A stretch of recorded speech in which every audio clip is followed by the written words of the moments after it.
That's right, right here, 55 different plants. Right here, this is 110 square feet. Good morning to you. Today we're going to talk about how to grow a lot of vegetables in a small space. It's going to be cool. Check it out. All right, so on the back side, this is southeast. Here, there are 14 sweet peppers. And that's enough to keep us in peppers for a year. And this was meant to be 15, but a start didn't take. But you have banana pepper, cubanelle, pimento, bell, and big gems in here. 3 of everything except the cubanelle, only 2 made it. Next are the eggplants, and there's 4 of those. 2 Japanese, 2 black beauties. That'll give us a couple of months worth of fresh eggplant. At the base of the eggplants, that is a Space Master cucumber. There are 2 in this area. One you can't see behind that one, that eggplant. And then also tucked in is okra number 8. And down the trench line there are 7 more. That's plenty of okra. Obviously that'll give us a year's supply of okra. So we'll have a year's worth of okra and a year's worth of sweet pepper so far. That's a collection of pokeweed. It's just something else I gotta do. Back here, there's 3 lima beans in that bucket. Only 1 made it here. So that will be seasonal eatings. You could obviously add more and get about a half year worth of beans right here if you wanted to. But we only have 4. And a little side tip, this is the north side. Okra gets tall. So I keep that over here in the north trench so it doesn't shade the rest of the garden. And at the base, we have more cucumbers. 4 hills, they'll be thin to 1 plant per hill. So that's a total of 6 cucumbers. So that'll give us, about a half year worth of relish, bread and butter pickles, maybe some dill pickles. And actually that's number 56. That is a rosemary. That's a creeping rosemary, ground cover style. And then the wall of the square, the bottom is open to the ground.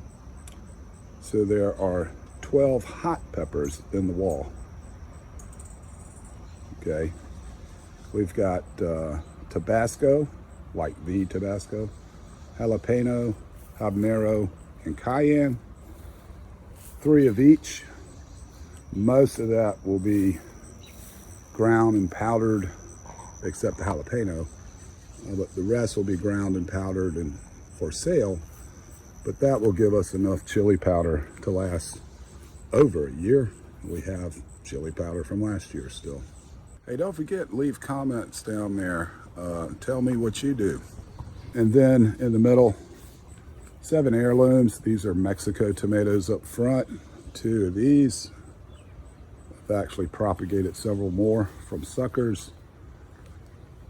And there are 5 heirlooms in the back, 2 speckled Roman, 2 pineapple, and a Cherokee purple.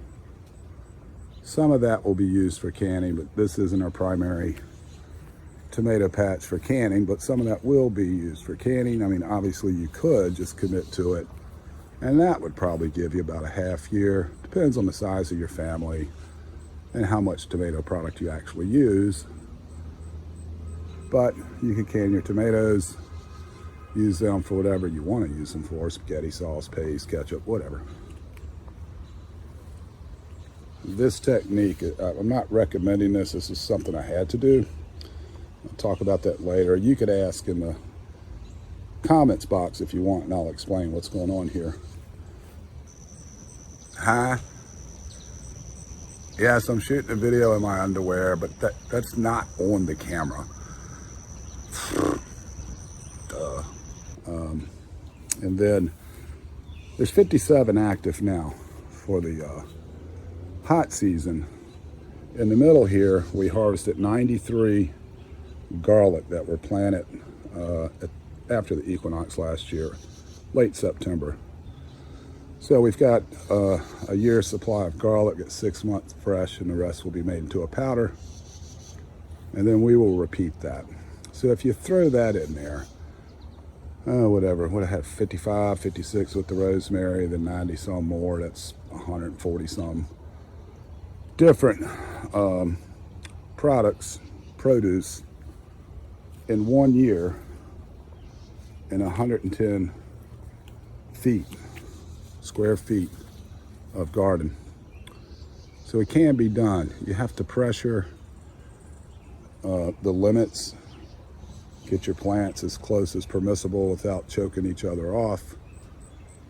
Be creative, use your small space, rotate, you know, garlic and tomatoes, keep yourself moving. Companion plant, all right, get your cucumbers involved in the ball game.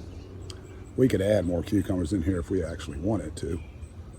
But there you go. You don't need a whole lot of space to garden, and this isn't quite what you would call row cropping, even though the okra kind of behaves that way. This is more block cropping and a lot of pruning. You want to prune, if you want to pack in tomatoes, you want to prune them to get that airflow, especially in zone 7 with all this humidity. Keep that air flowing through there, and that'll cut down on your diseases quite a bit. Plus, it's easier to spot hornworms, aphids, and everything you need to get off of your plant. Oh, don't forget to put your marigolds in for pest control. Yeah, it's pretty cool. Drop your comments down there, share the video, and all that good stuff. We'll see you next time. Peace, y'all.